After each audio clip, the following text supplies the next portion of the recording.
Bom, pessoal, boa noite para vocês. Espero que estejam todos bem. Para quem ainda não me conhece, né, meu nome é Tuane. Eu vou falar um pouquinho de mim para vocês, né, para vocês saberem quem sou eu. Eu sou advogada tributarista, já estou aí advogando na área há quase 8 anos, né, 8, 9 anos, mais ou menos. Trabalhei 10 anos no escritório de contabilidade, na parte fiscal, né, então por isso que eu acabei indo para essa área tributária. Então, aí, fechando a área, eu tenho 15 anos nessa área, né, fiscal e tributária e contábil. Sou bacharel em Direito pela São Judas, né, tenho minha pós-graduação na Escola Paulista de Direito, né, em Direito Tributário, sou aluna especial hoje do mestrado da USP em Direito Tributário, e dou aula em outras instituições também, além do BPT Educação, dou aula de pós-graduação aqui em São Paulo, na Escola Paulista de Direito, dou aula no ProOrdem Cursos, dou aula no Cartório Notarial da Bahia, dou aula no Legale, dou aula em um monte de lugar. Faço cursos em company, hoje eu tenho atualmente aí uma consultoria tributária, onde eu trabalho, né, o meu trabalho basicamente aí é com toda a parte consultiva do tributário, além do contencioso que a gente faz, porque é uma atividade, né, da advocacia mesmo. Mas o meu foco aí acaba sendo a consultoria tributária. Então, muito prazer para quem eu não conheço e para quem não me conhece. E hoje eu vou dividir aqui, eu vou compartilhar um materialzinho com vocês, para a gente falar aí de um pouquinho das atualidades dessa semana, tá? Bom, a primeira notícia que eu acho que não menos importante, né, mas eu deixei isso daqui como primeira notícia porque eu acho que é uma questão muito importante para a gente falar aqui, né, para dividir com vocês, que é a questão da reforma tributária, gente.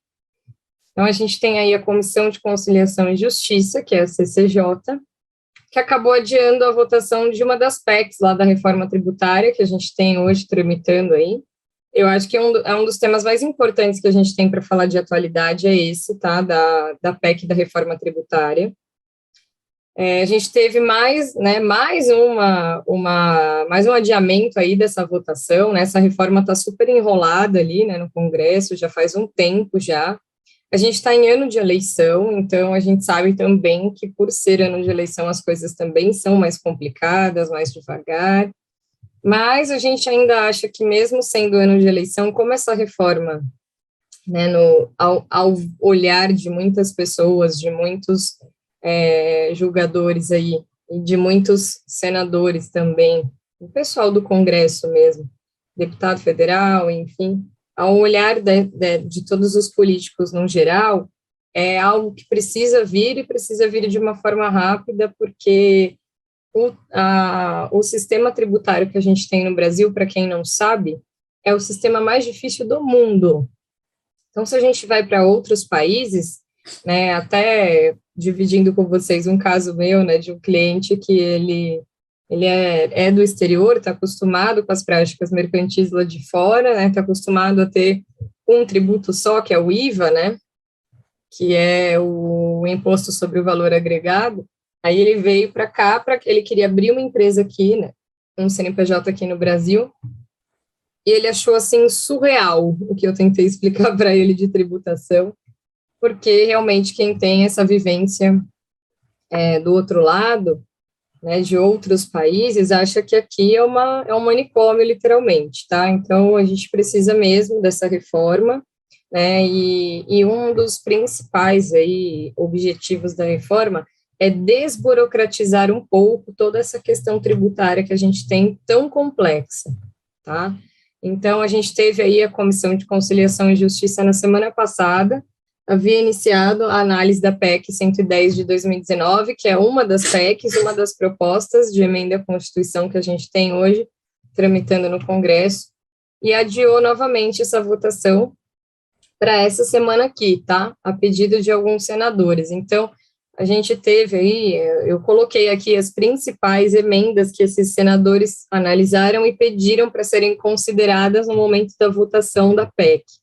Para quem não sabe como isso acontece, né, a gente tem lá dentro do Congresso Nacional a Câmara dos Deputados e depois isso vai para o Senado, né? Então, primeiro é aprovado na Câmara para depois ir para o Senado para aprovação. E depois a gente tem, né, o veto presidencial, tá? Para que realmente a lei entre em vigor.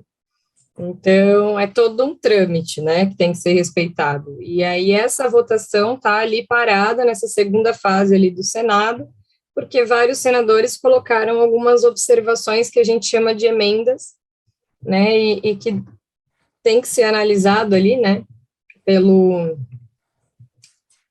presidente do Senado para ver se isso é pertinente ou não para depois levar à votação, tá? Então, a PEC 110, para quem não sabe, né, traz a simplificação dos tributos incidentes hoje sobre a produção e o consumo, criando o imposto sobre valor agregado, que é mais conhecido como o IVA, que eu comentei aqui. Né? Então, o que é essa desburocratização do sistema tributário? Essa PEC, ela traz como premissa, né, a gente juntar alguns tributos que hoje a gente tem eles sendo apurados aí de forma separada, né? Então, a ideia é juntar isso e fazer um tributo único, né, e além de não ter tantas guias para recolhimento, né, tantos tributos para serem apurados, e quem trabalha com essa parte fiscal e tributária sabe que não é fácil, porque além da apuração, você também tem todas as obrigações acessórias para mandar, que envolve esses tributos. Então, não só desburocratizar ali a hora de você calcular o tributo, de você apurar, como também o envio dessas obrigações acessórias. Dependendo hoje do regime de tributação que a empresa se encontra, se ela está no simples, se ela está no lucro presumido, se ela está no lucro real, ela tem uma infinidade de declarações para enviar mensalmente, não só no anual, mas no mensal também. Hoje as empresas que menos mandam declarações mensais são as que são optantes pelo Simples Nacional, né, por questão de ser, né, optante aí por um benefício fiscal, que ao contrário do que muitas pessoas pensam, o Simples Nacional é tratado como um regime de tributação, mas na verdade ele é um benefício fiscal, tá? E então é o regime hoje que a gente tem menos obrigações para mandar, né, no mês. Agora, lucro presumido e lucro real, dependendo ali, né, da atividade da empresa e tudo mais, a gente tem 4, 5 declarações para serem enviadas. Então, isso acaba também burocratizando muito o processo ali mensal da apuração dos tributos, das entregas de declarações, e a gente sabe, mexendo com isso, que se a gente deixa de entregar alguma declaração, você é penalizado por isso, você paga multa, então é uma responsabilidade muito grande. Então, a ideia dessa PEC é não só reunir os tributos em um único para ser cobrado, mas também desburocratizar essa questão das obrigações acessórias, tá? Para quem não sabe, inclusive, a ideia deles era utilizar apenas a emissão da nota fiscal eletrônica como obrigação acessória, e acabar com todo o resto que hoje a gente manda, SPED, DCTF, blá, blá, blá. É claro que isso é muito mais difícil do que, né, ali você falando na teoria tudo é bonito, mas na prática é complicado, né? Porque hoje a gente tem muita informação que é depositada ali nessas declarações, principalmente no SPED, né, no FD Contribuições, numa DCTF, então, acho que talvez a nota fiscal, por si só, ela não supriria tudo isso. Ela é o ponto de partida, como a gente sempre fala, mas talvez ela não supriria todas as outras obrigações com a riqueza de detalhes que a gente tem ali. Né, mas as informações em si, de fato, começam ali na nota e é possível enxergá-las ali na emissão da nota fiscal. Então, uma das ideias da PEC também era diminuir o número de obrigações acessórias que hoje uma empresa tem que entregar, tá? Então, além disso, a proposta também abarca a criação de um IVA nacional, que reuniria tributos arrecadados pela União, que são os tributos federais, e um IVA subnacional, que juntaria os tributos arrecadados pelos estados e municípios. Isso aqui, gente, é bem complicado na prática da gente enxergar, porque pensem vocês, hoje a gente tem, dentro do sistema tributário nacional, a gente tem uma repartição de receitas, né, e a gente tem um fato gerador criado pela lei para cada tributo que incide em cada operação que a gente tem. Então, se a gente tem lá a circulação de mercadorias, a gente tem um ICMS. Se a gente tem a prestação de serviços, a gente tem um ISS. Então, para você enxergar isso de uma maneira macro, para a gente juntar vários tributos em um só, todo esse fato gerador também teria que ser rediscutido aí, né? Porque fica complicado a gente pensar num fato gerador, né, único para tantos tributos que já tiveram fatos geradores diferentes. Então, esse é um dos grandes entraves também da reforma tributária, além da questão da alíquota, né, em relação à alíquota. Também é complicado a gente pensar numa alíquota única, né, porque a gente também tem toda a questão, tem tributos que são progressivos, então a gente também olha para uma tabela progressiva, a gente vai olhar para princípios tributários com relação à capacidade contributiva de cada um. A gente sabe que hoje a progressividade de um tributo, como, por exemplo, o imposto de renda, ele traz para a gente também a questão de que quem ganha menos tributaria, né, teoricamente, sobre uma alíquota menor. Então, se eu tenho um tributo com uma alíquota única, eu meio que acabo com essa progressividade. Então, também é uma outra questão que já foi levantada, né, para essa questão da reforma tributária. Então, não é tão simples assim, né, a gente apenas vê ali a legislação, votar para que aquilo seja aprovado e pronto, né, na prática é muito mais complicado, né, que vai quebrar vários paradigmas do sistema tributário nacional, que a gente tem isso há décadas. Então, na prática, eles até fizeram, né, um cronograma de implantação de tudo isso, que vai demorar anos, né, mais de 10 anos. Então, não é tão simples assim, não é tão prático assim. Então, a proposta simplifica os tributos, igual eu falei para vocês, né, que incidem sobre consumo e produção, ao criar um modelo dual do imposto de valor agregado. O IVA, gente, que foi esse modelo que foi criado pela reforma tributária, ele vem lá do exterior, tá? Então, em muitos países é utilizado esse imposto de valor agregado, esse IVA. Então, é um modelo que vem de fora para ser aplicado aqui, só que a gente não tem a mesma estrutura que um país de fora tem. Então, também tem essa questão, tá? O IVA subnacional será composto pelo Imposto de Bens e Serviços, que é chamado de IBS, né? Que é o resultado da fusão entre o imposto estadual, o ICMS, com o ISS, que é o imposto municipal, para estados e municípios, e na outra frente, a Contribuição sobre Bens e Serviços, que é a CBS, né, que unifica tributos federais, IPI, COFINS, PIS, COFINS importação, PIS importação, CID combustíveis, enfim, toda a parte federal, né, arrecadados pela União e formará o IVA federal. Então, a gente teria aí, na verdade, dois momentos de recolhimento, o IBS e a CBS, tá? Mas, mesmo assim, né, já reduziria bastante o que a gente tem de tributação hoje.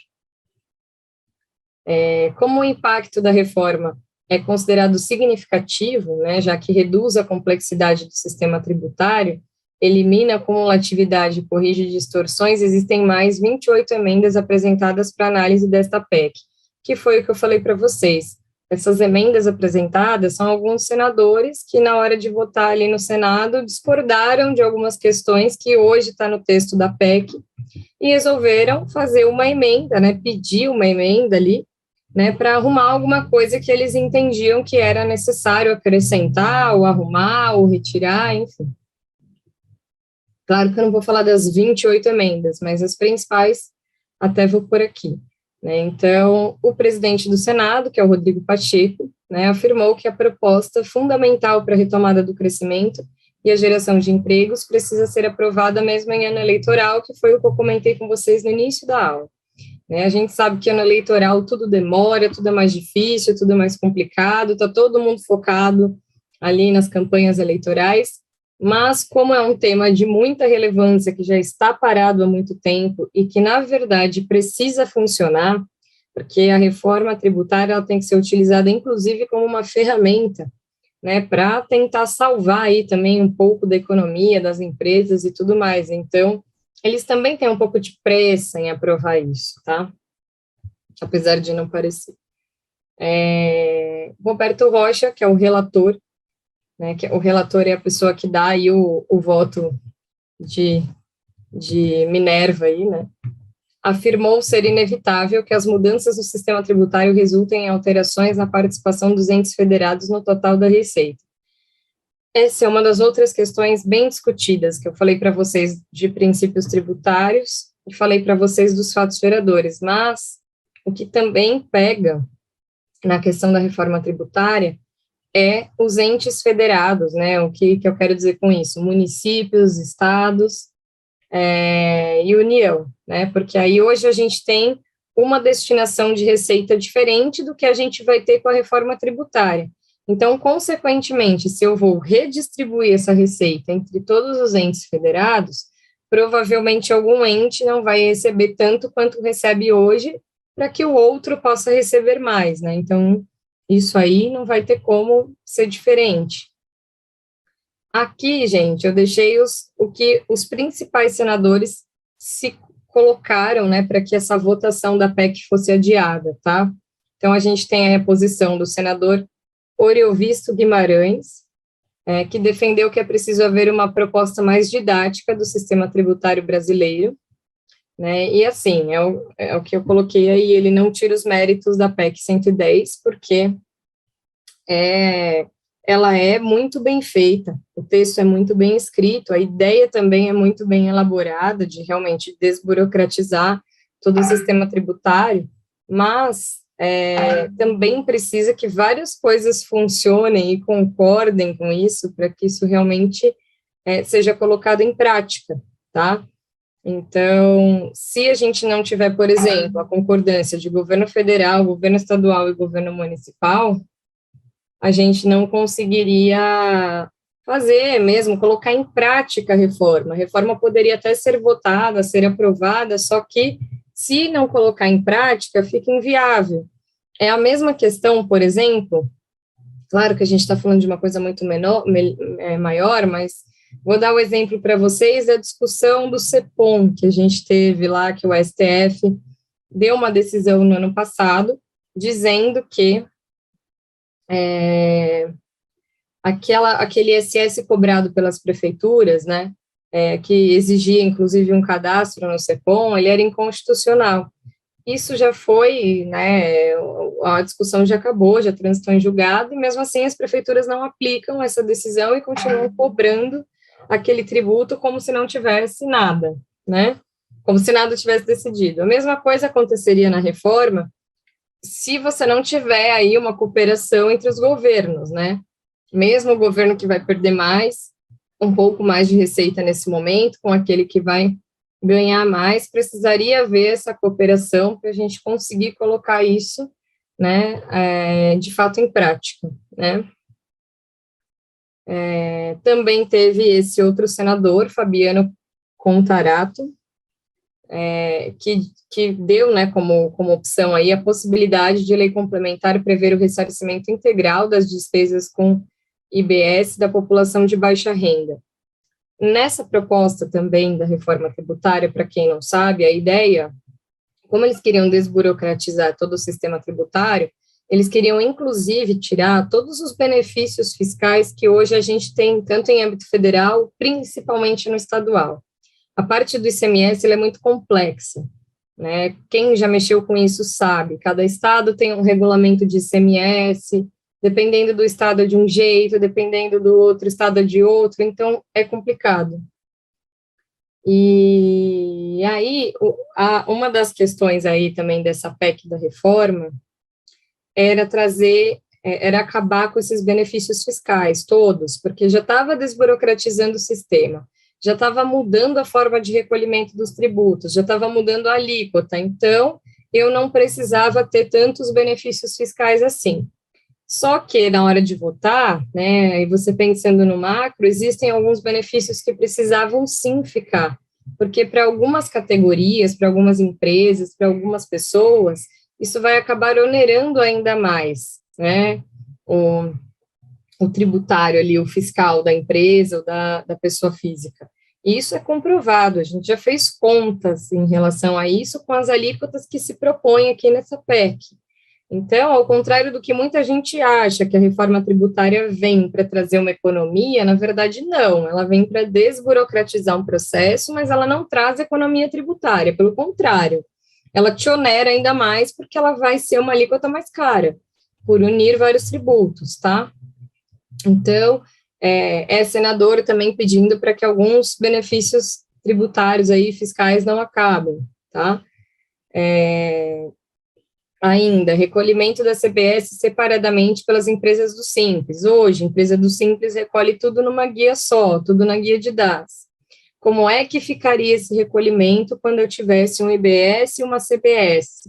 Né, quando eu tivesse tributos unificados, como que eu ia ficar com esse regime do Simples? Ele ia continuar? Não ia mais? Ele ia continuar sendo um benefício fiscal? Será que ia ser tão vantajoso? Né? Então, vem também aí todas essas questões, tá? Enfim, eu coloquei aqui só as principais emendas, eu não vou ficar só batendo nessa questão, porque eu acho que é importante vocês saberem, né, o que está acontecendo lá, porque que essa reforma ainda não foi, de fato, ali votada e aprovada, né, porque tem um alto grau de complexidade, muitas questões que ainda estão ali envolvendo várias etapas desse processo aí, tá? Então, a tendência é que isso demore um pouquinho mais, eles jogaram para votação nessa semana aqui, mas eu não sei se isso vai ser votado essa semana, pode ser que a gente tenha aí mais adiamentos, né, porque eu estou falando aqui, pus os principais casos para vocês, mas eu estou falando que tivemos 28 emendas dessa PEC, então são 28 senadores dando, né, novas sugestões de coisas que deveriam ser alteradas ou incluídas nessa PEC, então até mexer nisso também demora, gente.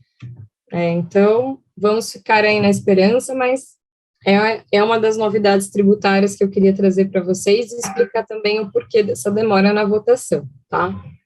E outra coisa bem importante, eu ia até pular isso aqui, mas eu acho importante só mencionar, também tivemos desse senador Plínio Valério, né, ele fez uma emenda, né, determinando que o Estado do Amazonas participe da arrecadação do IBS decorrente de operações interestaduais originadas na Zona Franca de Manaus. Para quem não sabe hoje, para a questão de ICMS e qualquer outra comercialização que a gente tem ali dentro da Zona Franca de Manaus, qualquer outra atividade, a gente tem todo um regime diferenciado para quem é da Zona Franca, tá? Por quê? Por estar ali em Manaus, que é o berço do Amazonas, que tem toda a questão da preservação ambiental. Então, ali a gente tem todo um regime diferenciado, a gente tem o que a gente chama de tributação verde, tá? Então, são outras várias questões, e isso estava meio que sendo deixado de lado pela PEC da reforma, então, veio esse senador e apresentou uma das emendas que ele falou, foi sobre isso, para a gente não esquecer da Zona Franca de Manaus, né? Aí tem também aqui emenda para falar de TCMD, e essas são as principais, tá? Tinham 28, eu não ia trazer 28, senão a gente não vai falar de outro tema, ficar falando só de reforma. Mas é isso, para vocês entenderem o cerne da questão da reforma tributária é esse, tá? Esse é o cenário atual que a gente está hoje. Mudando um pouco agora de tema, vocês têm alguma dúvida, gente? Quiser fazer alguma pergunta, pode fazer pelo chat, abre o microfone, fica à vontade, tá? Pode me interromper aí. Agora falando um pouco de IOF, tá? Não sei se vocês viram na televisão, isso passou no Jornal Nacional semana passada, que o presidente, se eu não me engano, foi na quinta-feira, o presidente assinou um decreto para reduzir IOF sobre câmbio. Tá? Então, Bolsonaro assinou lá um decreto com a redução escalonada do tributo. O que é isso? Ele não vai reduzir de uma vez, vai lá e vai jogar uma alíquota zero. Ele vai reduzir em escala, isso vai aos pouquinhos, tá? Então, esse tributo vai ser diminuído em etapas até ser zerado em 2022. Então, ele apresentou toda uma etapa, um cronograma ali, baseado em datas, em alíquotas para fazer essa redução até chegar a uma alíquota zero. E por que é que ele quer mexer e reduzir esse IOF sobre o câmbio? Essa extinção sobre operações cambiais é uma das exigências para o país integrar a Organização para a Cooperação e Desenvolvimento Econômico, mais conhecida como OCDE. Então, o Brasil já estava em negociações profundas com a Organização para a Cooperação e Desenvolvimento Econômico, e ele só conseguiria entrar, vamos dizer assim, ele só conseguiria ser visto como um país saudável para entrar nessa organização se ele tivesse a extinção desse IOF. Para quem não sabe, também o IOF é cobrado em operações de câmbio entre países. Então, quando, por exemplo, eu tenho alguém sediado lá nos Estados Unidos e quer fazer uma remessa de valores aqui para o Brasil. Então, quando ele manda um valor aqui para o Brasil e eu tenho que converter isso, eu tenho a taxa de câmbio, né? E junto com a taxa de câmbio, eu tenho um tributo que é cobrado, que é o IOF.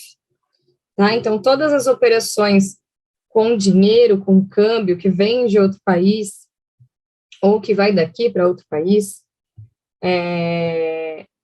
nós temos essa questão do IOF como cobrança, tá? Essa renúncia fiscal que a gente está falando, né, que é a diminuição escalonada do IOF, crescerá ano a ano, até chegar a 7,7 bilhões por ano a partir de 2029. Então, vejam quanto o Brasil vai deixar de arrecadar, né, com essa renúncia fiscal. São 7,7 bilhões sem a tributação correta aí do IOF pela alíquota que a gente tinha hoje. Em janeiro, o governo tinha anunciado que pretendia começar a cortar o IOF cambial ainda este ano. Segundo o Ministério da Economia, o Brasil está em estágio avançado de convergência com a OCDE, que é o que eu falei para vocês. Eles já vêm em negociações mais profundas, né? E aí, com essa redução do IOF, que é uma coisa obrigatória, mas que não dá para fazer de uma vez, porque hoje a gente precisa dessa receita, né? O Brasil não tem como fazer essas operações cambiais sem tributar, e então vai fazer essa redução escalonada, mas vai deixar de arrecadar no IOF 7,7 bilhões. Então, a gente já sabe que de algum outro local isso vai sair, né? Porque sempre que a gente tem alguma redução de algum tributo, que é aqueles que a gente fala também, aqui não é o caso do IOF, mas a gente tem tributos que são utilizados com aquele caráter extrafiscal, de extrafiscalidade, que não é só arrecadar para o cofre público, não é só o dinheiro, mas é também regular a economia, regular alguma prática que está sendo feita e que não deveria ser estimulada ou deveria ser estimulada. Então, dependendo da situação, o governo utiliza alguns tributos que têm esse caráter extrafiscal, né, para ou aumentar a alíquota, ou diminuir a alíquota, ou zerar a alíquota. E um caso bem específico disso é o IPI, tá? O IPI serve para isso, para ter esse controle de economia. Então, a gente vê, vira e mexe, a gente tem essas alterações de alíquota. Um exemplo é o IPI dos carros, dos automóveis. Quando está alto, igual estava agora, você vai comprar um carro, você vê que isso te onera horrores. Em contrapartida, quando eles resolvem diminuir ou zerar, aí o preço do automóvel fica ok, acessível. Então, é uma maneira aí de controlar a economia, tá? Não é o caso do IOF, mas só para vocês saberem. O IOF sobre empréstimos realizados no exterior, atualmente em 6%, então vejam como essa redução tem que ser escalonada e tem que ser devagar, porque deixar de arrecadar 6% de IOF do nada, do dia para a noite, é um buraco que vai ficar ali no cofre público, né? Então, ele será zerado. As alíquotas sobre o uso de cartão de crédito internacional, tá vendo que todas as operações que eu tenho com valores, né, e que tem essa questão internacional, a gente tem essa incidência de IOF, tá? Então, hoje né, no cartão de crédito internacional, a gente tem uma taxa de 6,38, vai cair 1 ponto percentual ao ano entre 2023 e 2027. Então, em 2028, serão reduzidas de 1,38 para 0. Né? Então, o programa é esse, quando chegar 2029, tem que estar tudo zerado. O IOF de 1,1% para compra de moeda estrangeira em espécie será zerado apenas em 2028. As demais operações cambiais, que pagam 0,38%, passarão a ser isentas a partir de 2029. Então, a gente tem ainda aí um caminhozinho para percorrer pagando IOF quando fizer essas operações, tá? Outra questão de IOF que eu trouxe também como sendo aí uma novidade, um retrospecto tributário também, né, da semana passada, foi que a gente teve um decreto que zerou IOF sobre empréstimo a distribuidoras de energia elétrica, tá? Então, o dinheiro será depositado na conta de desenvolvimento energético e rateado entre as distribuidoras pela Câmara de Comercialização de Energia Elétrica, conforme o prejuízo de cada empresa com a escassez hídrica, o que levou este decreto a zerar esse IOF de empréstimo de distribuidora de energia. Como teve esse lance da escassez hídrica, não sei se vocês se lembram, mas um tempo atrás, até acho que um pouco antes da pandemia, a gente teve um problema sério de água. Aqui em São Paulo, principalmente, teve lugares que a água era desligada, né, de fato acabou ali, a gente teve uma crise hídrica ali, né. Então, com essa crise hídrica, a gente teve aí 790 milhões de importação de energia, no auge da crise hídrica, em julho e agosto de 2021, e 540 milhões de saldo negativo das bandeiras tarifárias que arrecadaram menos que o necessário.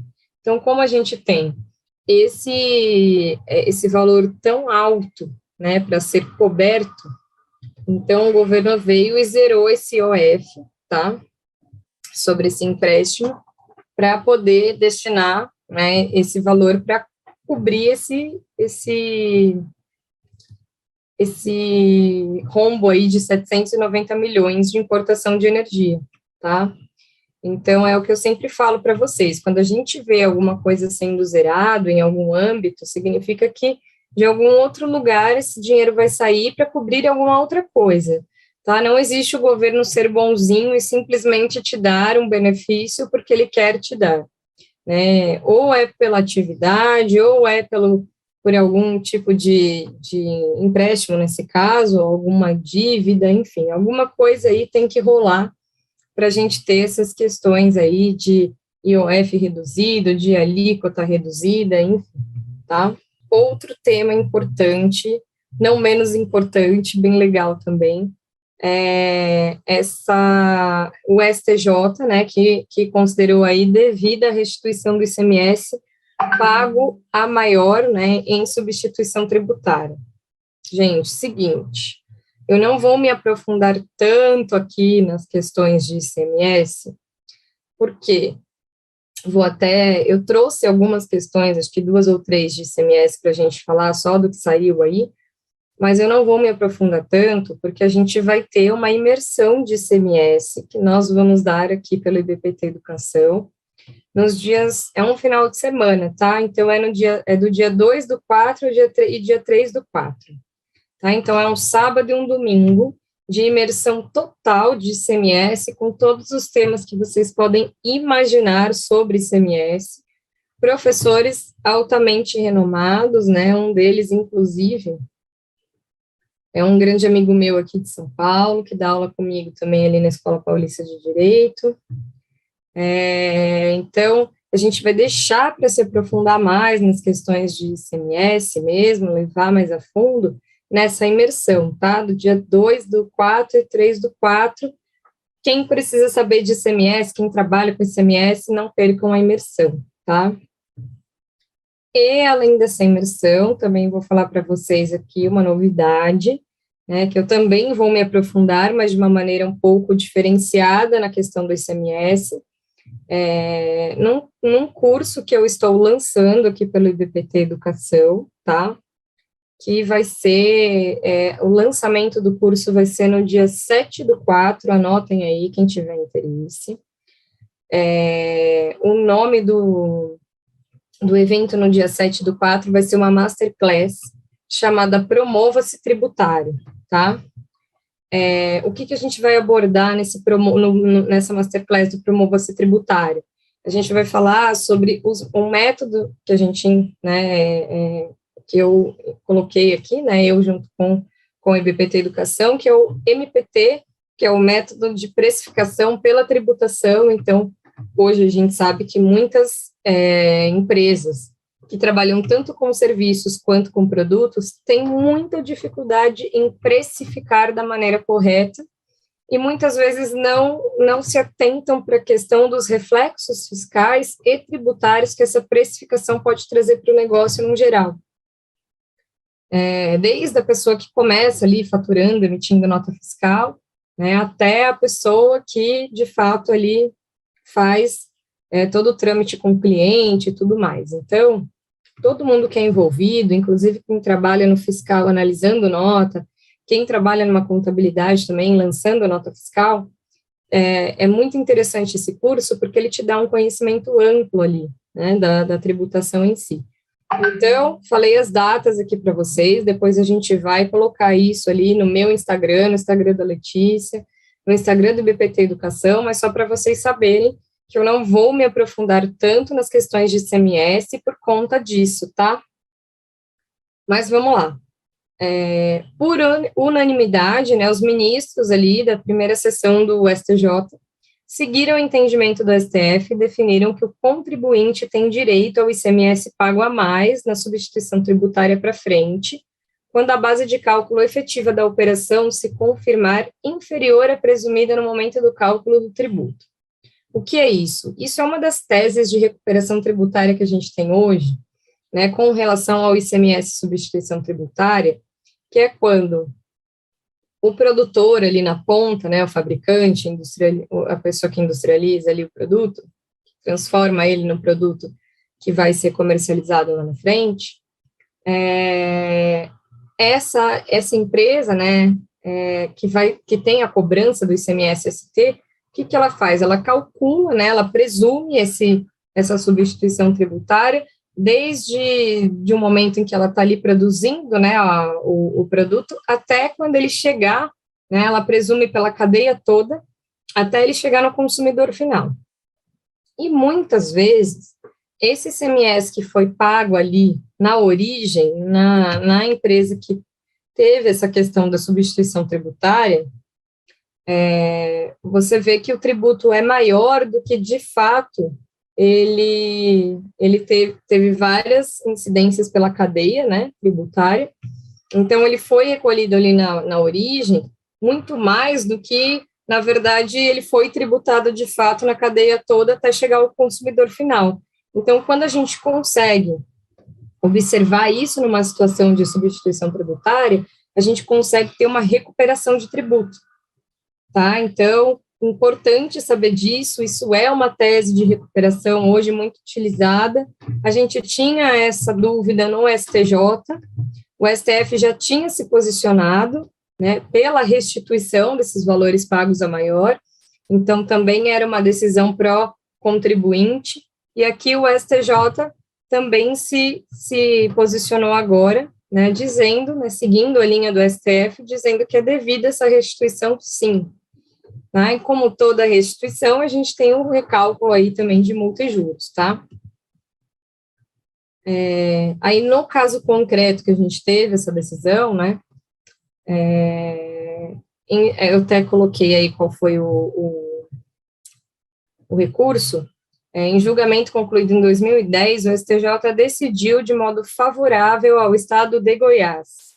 Então, ele tinha, na verdade, decidido de modo favorável ao fisco, tá? Ao definir que o contribuinte teria direito a restituir ICMS na substituição tributária para frente, apenas no caso de não ocorrência do fato gerador presumido, mas não quando a venda na etapa seguinte ocorresse a um preço inferior ao previsto inicialmente. Então, o que eles entendiam antes? Né, que só podíamos ter essa restituição do ICMS, substituição tributária, se não tivesse a ocorrência da substituição tributária mesmo, tá? Não tivesse o restante da cadeia. Acabei presumindo aqui pagando, mas eu acabei não revendendo isso, por exemplo, tá? Isso nem chegou lá para o meu consumidor final.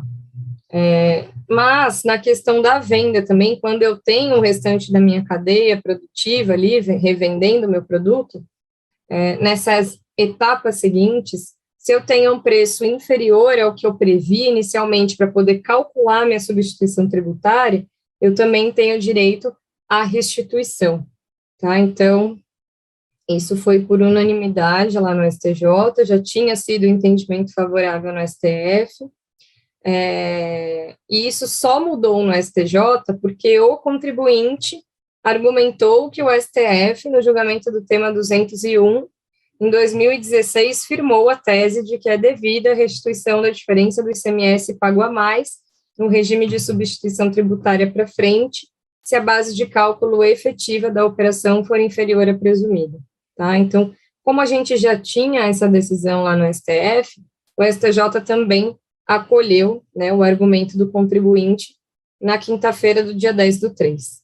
Tá? Então, acabamos que tanto o STF quanto o STJ têm o mesmo entendimento, então a gente tem essa tese de recuperação de tributos que fica aí a dica para vocês, né, para quem trabalha com isso, tá? E vamos continuar aqui. Isso aqui também é uma questão bem importante, tá, gente? Começou agora. O Tribunal Regional Federal, né, aqui da terceira região, TRF, que é aqui de São Paulo, reduziu, né, o imposto de renda sobre ganhos com ações em IPO. O que é IPO? Foi um empresário, inclusive, está aqui em trocação e conseguiu ganhar aqui no TRF3 para pagar a alíquota fixa de 15% de imposto de renda sobre ganhos obtidos em oferta pública inicial de ações. Oferta pública inicial de ações chama IPO, na sigla em inglês. Tá? Então, aqui, na verdade, eu estou falando do mercado de capital, eu estou falando de ações. Ações, debêntures, para quem não sabe o que é também, é considerado um título de crédito aí para esse mercado cambial, tá? Então, eu tinha uma alíquota muito maior desse IPO para ser pago, né, e com esse empresário que conseguiu ganhar isso no tribunal, isso acabou virando jurisprudência para vários outros casos e várias outras questões que também estavam sendo discutidas nessa linha de raciocínio, tá? Essa foi a primeira decisão judicial de segunda instância a favor da tese tributária que surgiu com a onda de processos de abertura de capital dos últimos 2 anos. Tá? Então, quem tinha, por exemplo, né, nos últimos 2 anos, a gente sabe que por conta da pandemia, a gente teve um cenário tributário muito incerto no país, então quem tinha investimentos, principalmente em ações, dependendo da ação que era, desvalorizou muito, caiu muito. Então, a gente teve uma onda de processos de abertura de capital, né, para mudar isso também, vou investir em outra coisa, enfim, né, por conta do cenário mesmo econômico que não estava favorável, tá? Então, a Receita Federal defende a tributação desse IPO, né, dessa questão das ações, por meio de uma tabela progressiva que vai de 15% a 22,5%. É bem parecido com o imposto de renda de uma maneira geral, a gente começa lá com uma alíquota de 7,5% e acaba numa de 27,5%. A gente tinha essa progressão aqui também, tá? Então, o número de ofertas públicas iniciais de ações que teve nos últimos anos, né, principalmente por conta desse cenário pandemia, como cresceu muito, então esse tema acabou virando um pouco mais importante do que ele de fato era, tá? Então, na Justiça, os contribuintes defendem a aplicação do artigo 2º, parágrafo 2º da Lei 11.033 de 2004, e o que diz essa legislação e esse parágrafo é que a aplicação da alíquota correta, né, da alíquota fixa, seria essa alíquota de 15% aos ganhos líquidos auferidos em operações realizadas em bolsas de valores, de mercadorias, de futuros e assemelhadas, que é o que eu falei para vocês, mercado de capitais. Então, aqui, este artigo, ele engessa em 15% esses ganhos líquidos, tá? E aí não teria essa questão da progressividade que eu mencionei no slide anterior, né, que essa alíquota poderia mudar de 15% até 22,5%. Aqui, essa legislação traz, né, uma alíquota fixa definida, tá? de 15%. Então, essa é a grande discussão, essa legislação, inclusive, que foi levada lá para o judiciário para ser discutida, tá? Então, para a Receita, como não se trataria efetivamente de uma operação em bolsa de valores, né, eu não estou fazendo isso diretamente na bolsa, valeria a Lei 13.259 de 2016, que usa essa tabela progressiva que eu falei para vocês do ganho de capital, né? As alíquotas variam entre 15%, né, até 5 milhões, e 22,5% sobre a parcela que ultrapassar 30 milhões, tá? Então, qual é o grande argumento da Receita? Se eu não estou fazendo nenhuma operação diretamente na Bolsa de Valores, então eu não tenho uma situação de IPO, uma situação de tributação de alíquota fixa, como leva a crer ali o contribuinte, né, pela outra legislação. Porém, né, a gente teve o entendimento do próprio tribunal, do TRF, que acabou dando né, o deferimento dessa situação para o contribuinte. Então, foi mais um ganho para o contribuinte, né? Para o relator do caso é quem, de fato, dá o voto de Minerva, igual eu falei para vocês anteriormente, que foi o desembargador Otávio Henrique Martins Forte, e, não obstante, o procedimento da oferta pública inicial, IPO, tem início na fase pré-bolsa, no denominado mercado de balcão. A liquidação de fato dos títulos negociados ocorre em pregão na Bolsa de Valores, momento da aquisição pelos adquirentes da disponibilidade econômica jurídica. Então, o que ele quer dizer aqui, tá? Que não necessariamente, que a operação que é realizada, né, ela é realizada sim em ambiente de Bolsa de Valores. Ela pode não ser feita diretamente com a Bolsa, mas ela tem um envolvimento da Bolsa em algum momento, porque eu estou falando de mercado de ações, eu estou falando de mercado de capitais. Então, em algum momento, eu tenho esse envolvimento da Bolsa de Valores. Então, por conta disso, eu tenho sim que levar em consideração uma alíquota fixa de 15% do meu imposto de renda, e não a alíquota maior lá de 22,5%, tá? Então, vejam, é uma tese super nova, tá? Mas quem tem cliente, quem faz imposto de renda, pessoa física, né? A gente está na época aí, né, março e abril, e tem cliente que tem ação em bolsa de valores, dá uma olhada nisso aqui para ver qual que é a alíquota que está sendo aplicado de imposto de renda, porque às vezes pode estar sendo aplicado uma alíquota maior do que 15%, e como já tem discussão no judiciário, inclusive com sentença favorável, é interessante para você orientar o cliente, se você não for advogado, é que ele busque um advogado para entrar com uma ação e discutir isso, tá? Porque de 15% para 22,5%, gente, é um valor considerável, né?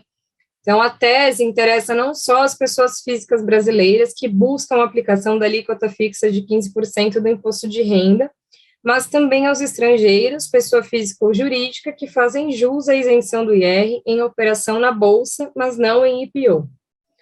Tá? Então, é uma tese que dá para ser usada de uma maneira ampla para todas as operações de Bolsa de Valores. Então, quem tiver cliente que tem aí imposto de renda que manda para você fazer e tem a questão das ações, veja essa tributação corretamente, né, veja qual é a alíquota que está sendo de fato aí utilizada, para ver se você não consegue também um benefício aí para o teu cliente, tá?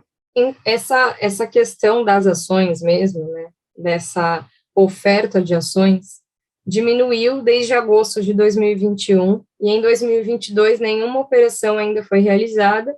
Isso tem acontecido em consequência da volatilidade dos mercados interno e externo. Gente, nós estamos, primeiramente, num cenário pós-pandemia e um cenário de guerra. Então, para a gente falar de mercado de capital, de bolsa de valores, isso mexe com o mundo inteiro.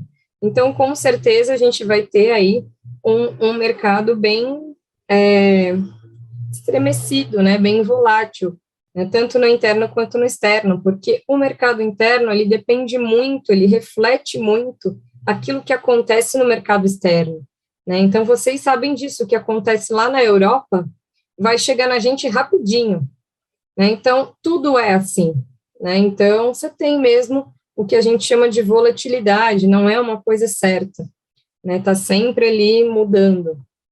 Então, teve uma diminuição, sim, né, dessa questão das ofertas de ações, mas não é uma coisa que acabou. Tem muito cliente que ainda tinha ação lá atrás e que, de alguma maneira, remanejou ou manteve, enfim. Então, é importante fazer essa análise aí, entendeu? Para quem tiver cliente que role nessa parte de imposto de renda, fica aí a dica para vocês também. Né? E no Brasil, entre os fatores que elenca, está o baixo crescimento econômico, além de tudo, né? Além de pandemia, além de guerra, nós temos aqui o baixo crescimento econômico, a alta dos juros, né? A Selic está imensa, e as incertezas das eleições presidenciais, que também é o ano, né? Já no exterior, a guerra na Ucrânia e a alta da inflação acabaram adiando as ofertas públicas iniciais de ações em andamento. Então, vejam como tudo na economia está interligado, e sim, o que acontece lá no outro país vai sim refletir no que acontece aqui com a gente. Tá? Essa questão da guerra da Ucrânia é uma questão também muito para a gente prestar atenção. É uma questão que impacta a gente diretamente, principalmente na questão das commodities, né? Do agronegócio. Então, de qualquer maneira, a gente é sim atingido direta ou indiretamente, tá? Bom, pessoal, são 8h05. Eu vou dar uma pausinha aqui para o pessoal do YouTube, né? Porque essa primeira hora aqui de aula a gente transmite ela ao vivo lá para o YouTube. E agora a gente segue, né? O restante da aula aqui só para o pessoal da comunidade, então a aula é fechada.